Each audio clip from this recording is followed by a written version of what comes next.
बिस्मिल्लाहिर्रहमानिर्रहीम। अस्सलाम वालेकुम। मैं आपकी होस्ट आमना आपको वेलकम करती हूँ अपने यूट्यूब चैनल कुकिंग विद आमना में। आज मैं इस स्पेशल में आपके लिए बहुत ही ज़बरदस्त सी रेसिपी लेके आई हूँ। आज हम कीमा कढ़ाई बनाएंगे। बहुत ही इजी इसकी रेसिपी है और बहुत ही मज़ेदार और स्पाइसी कीमा कढ़ाई बनेगा। आप इसे ट्राई कीजिएगा और कमेंट्स करके बताइएगा कि आपको मेरी ये रेसिपी कैसी लगी। मेरे वीडियोस को लाइक करें, इसको अपने फ्रेंड और फैमिली मेम्बर्स के साथ शेयर करें।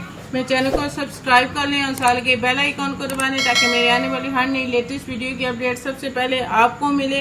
तो आइए चलिए शुरू करते हैं बीफ कीमा कढ़ाई। बिस्मिल्लाहिर्रहमानिर्रहीम। बीफ कीमा कढ़ाई बनाने के लिए मैंने आधा किलो बीफ कीमा लिया है। इसके अलावा 1 अदद प्याज बड़ी साइज का बारीक चॉप किया हुआ, 3 अदद टमाटर का पेस्ट, थोड़ी सी कटी हुई हरी मिर्चें, कटा हुआ अदरक और थोड़ा सा हरा धनिया।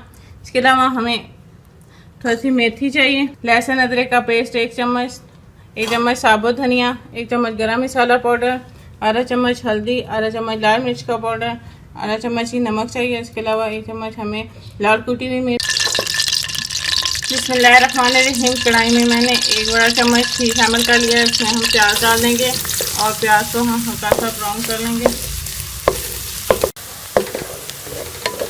प्याज हमारे जो है वो गोल्डन होने शुरू हो गया। अब इसमें हम ये लहसुन अदरक का पेस्ट भी शामिल कर लेंगे और इसे भी 1 मिनट के लिए प्याज के साथ अच्छी तरह से भून लेंगे।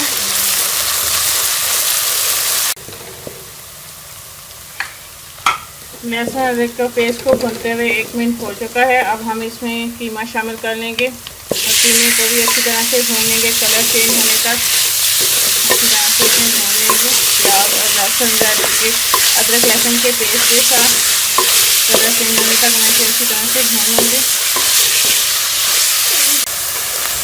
कीमा जो है वो अच्छी तरह से भून गया और इसका कलर भी चेंज हो गया। अब इसमें हम ये सारे ड्राई मसाले शामिल कर लेंगे और इसे भी अच्छी तरह से मसालों को जो है वो कीमे के साथ भून लेंगे।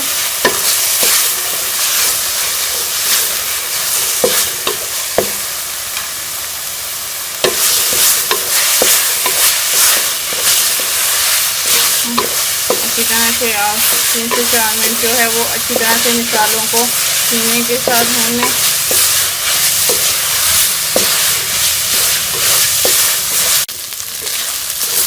कीमा अच्छी तरह से मसाले के साथ भून गया। अब हम इसमें एक टमाटर का पेस्ट शामिल कर लेंगे और इसी के साथ हम इसमें थोड़ा सा पानी शामिल कर लेंगे और इसे ढक के मीडियम आंच पे 5 से 6 मिनट के लिए पकने देंगे।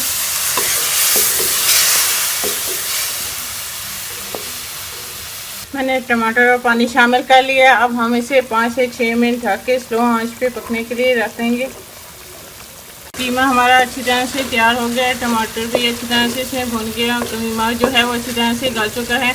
अब हम इसमें बाकी मसाले शामिल कर लेंगे। इसमें हम ये थोड़ा सा साबुत धनिया इसे हम हाथ से क्रश करके इसे डाल देंगे और थोड़ी सी मेथी और साबुत गरम मसाला छिड़क के और ढक के थोड़ी देर के लिए पकने देंगे। इसे मिक्स कर देंगे। हमारा ज़बरदस्त सा जो है वो कीमा तैयार हो गया है। अब हम इसमें एक कटी हुई हरी मिर्चें डाल देंगे, एक कटा हुआ अदरक और सा हरा धनिया डाल देंगे और इसे मिक्स कर लेंगे अच्छी तरह से। तो ये हमारी ज़बरदस्त सी कीमा कढ़ाई तैयार है, बहुत ही ज़बरदस्त बनी है। अभी से हमारी ज़बरदस्त सी कीमा कढ़ाई की रेसिपी तैयार है। अब मैं ऐसे डिश आउट करके आपको दिखाती हूँ। हमारा ज़बरदस्त सा कीमा कढ़ाई जो है ये तैयार है, बहुत ही ज़बरदस्त बना है। ये हमारी ज़बरदस्त सी कीमा कढ़ाई की रेसिपी तैयार है, बहुत ही ज़बरदस्त और स्पाइसी बना है। आप भी इस ईद पे कीमा कढ़ाई की रेसिपी ज़रूर ट्राई कीजिएगा और मुझे कमेंट्स करके बताइएगा कि आपको मेरी ये रेसिपी कैसी लगी। मेरी वीडियोस को लाइक करें, इसको अपने फ्रेंड और फैमिली मेम्बर्स के साथ शेयर करें। मेरे चैनल को सब्सक्राइब कर लें और साल के बेल आइकॉन को दबा दें ताकि मेरे आने वाली हर नई लेटेस्ट वीडियो की अपडेट सबसे पहले आपको मिले। इंशाल्लाह फिर किसी नई और आसान सी रेसिपी के साथ आपसे दोबारा मिलेंगे। अल्लाह हाफिज़।